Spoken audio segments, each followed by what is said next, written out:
Just 2 years ago, Juneteenth was made into a national holiday to commemorate it's so complicated, but the end of slavery, or when some of the enslaved found out that they were actually free. And there are multiple events throughout the DMV today. First, though, let's head to Leesburg, Virginia. That's where Jess Arnold is at the Loudoun County Courthouse this morning to talk about an event that starts there in just a few hours. Jess, heavy history behind this, but it's so important to know and remember and commemorate on this day.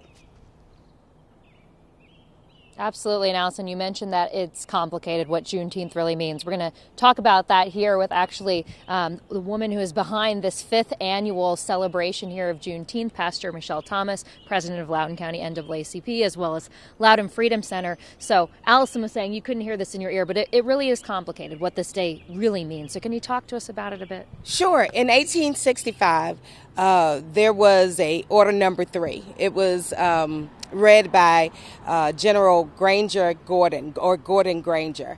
And he was a Union general in Galveston. He gave the message that enslaved people were free. But that's not the complicated part. The complicated part is how this has been taught for so many years, that enslaved people couldn't read and write, and so they didn't know that they were free. There was an interview by Felix Haywood, a formerly enslaved person in Texas, and he said, listen, we all knew, all the African Americans knew that we were free, but they wouldn't let us go. The enslavers kept us there. They held us in bondage. When you read down the general order, then that's when you get to understand what Juneteenth is really about. It's a message to the enslavers as well as the enslaved, that they had to force freedom, that freedom just could not have been done simply by the Emancipation Proclamation alone. 2.5 years later, Texas is saying, I'm not freeing people. We're going to keep this. With this is working for us. And so they sent out this proclamation, and they came there by force. They had guns and bayonets, and they were literally telling the enslavers the relationship with masters and slave has to change. It is now moved to hired help.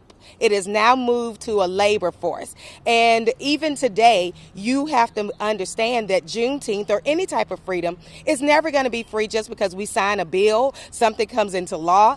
It has to be enforced, or sometimes even forced. And so that is the message, where we're still trying to force the freedom to learn. We're still trying to force the freedom over our own bodies, the freedom to vote. That those things have to be forced. And so sometimes it takes, a force greater than just the voices on the ground. Sometimes it comes from the system and the government, and sometimes it comes from people just standing up and being bold enough and saying enough is enough. And that's where we are right now. Yeah, and obviously a lot of progress has been made, but still more to be made. So, what's your one last message about where we need to go future-wise? Sure.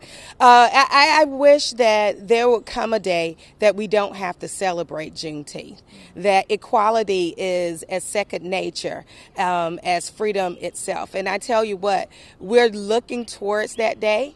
But we're not there yet, where we're still banning books and history. Governors all over the state are rethinking the way they want to tell African American history or exclude other history. We still got a long way to go. People have to wake up and stay woke. People have to continue to fight up and vote up and speak up and continue to press towards freedom. We're not there yet, but we're marching towards it together. Thank you so much for joining us. Speaking of the march, it starts right here at the Loudoun County Courthouse at 9:30 this morning, but now I'm going to send it back to you in studio. Jess Arnold, thank you so much. That's exactly what we needed, right? Yeah. I think we've been missing that critical piece of understanding how this history, in fact, plays out. And thank you for your interview, Jess, because what she's been able to do so eloquent for us this morning is to explain this history in great detail. And when we have these conversations about why history is important in school, is because very few people can recite that information the way that young lady has been able to do. And very few people know about it. It's not taught. And there's some people that don't want you to know. Yeah. So I love that. Thank you, Jess, indeed. And it's important that we all know it, most importantly. Well, there's also a big celebration happening in D.C. today for Juneteenth. At first, 9 o'clock this morning, the district is hosting its first ever Juneteenth Health and Wellness Fair. Now, the fitness festival is at Franklin Park in Northwest and will feature a live DJ, food trucks, mini massages, and a variety of vendors representing Black-owned businesses. At noon, you're invited to head down to Black Lives Matter Plaza for a community block party. This thing is going to be epic. You see it right there, yeah, right? The lineup. Yeah, A-star. We're going to be doing the butt down there. It's the 35th. It's the 35th anniversary of school days. So EU and Sugar Bear and all that. It's a great day. Also, Anthony Brown going to hear some good gospel music too. So games, dancing, and live music. Has it been 35 years? Jesus.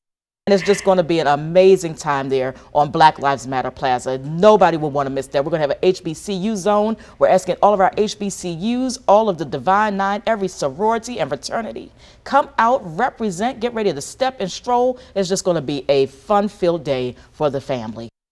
Yeah, the Divine Nine heavily represented in school days back in the day, if you remember. So we want to hear from you. How do you plan to celebrate or honor Juneteenth, the holiday today? Text us 202-895-5599.